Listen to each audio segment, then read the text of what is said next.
Hi hello good morning అందరికీ. అందరూ బాగున్నారా?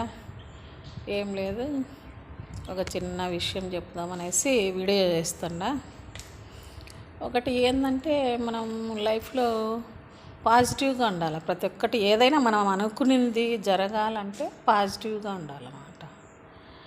కాబట్టి మనం ఏదైతే థింక్ చేస్తున్నామో, ఆలోచన చేస్తున్నామో ఒక పని చెయ్యాలని, అది ఖచ్చితంగా జరుగుతుంది అని నమ్మకం పెట్టుకుండాలి. ఎందుకంటే దేవుడికి తెలుసు కదా మనకి ఏది ఇవ్వాలా ఏది ఇవ్వకూడదు అనేసి.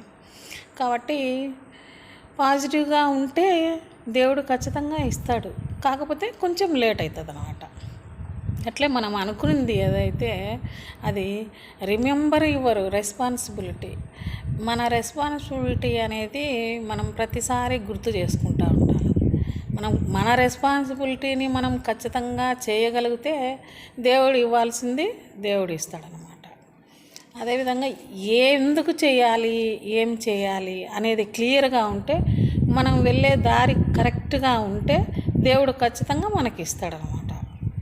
అదేవిధంగా మన జీవితంలో ఉత్సాహం అనేది కోల్పోతే ఓడిపోయినట్లే అనమాట. ఏదన్నా డిసప్పాయింట్ కావడము, ఈ పని కాలేదు, లేట్ అయింది అంటే డిసప్పాయింట్ కాకూడదు అనమాట. డిసప్పాయింట్ అయితే ఇంకా డల్ అయిపోతాం అనమాట. కాబట్టి ఖచ్చితంగా మనం జరుగుతుందని పాజిటివ్గా ఉండి, హ్యాపీగా ఉండి, ఉత్సాహంగా ఉండాలి. అప్పుడే ఆ పని జరుగుతుంది అనమాట. ఏ విషయంలోనైనా జరగలేదు అని బాధపడతా కూర్చుంటే అది కష్టం అవుతుంది.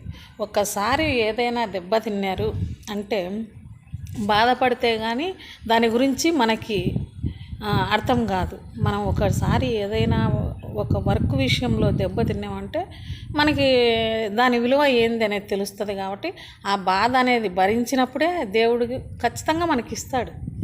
కాబట్టి జీవితంలో ఉత్సాహం కోల్పోయి డల్గా డిసప్పాయింట్గా ఉండకూడదు. ఎప్పుడు పాజిటివ్గా హ్యాపీగా ఉండాలి. ఇదే నేను చెప్పేది. లైక్ చేయండి, షేర్ చేయండి మీకు నచ్చితే. బాయ్.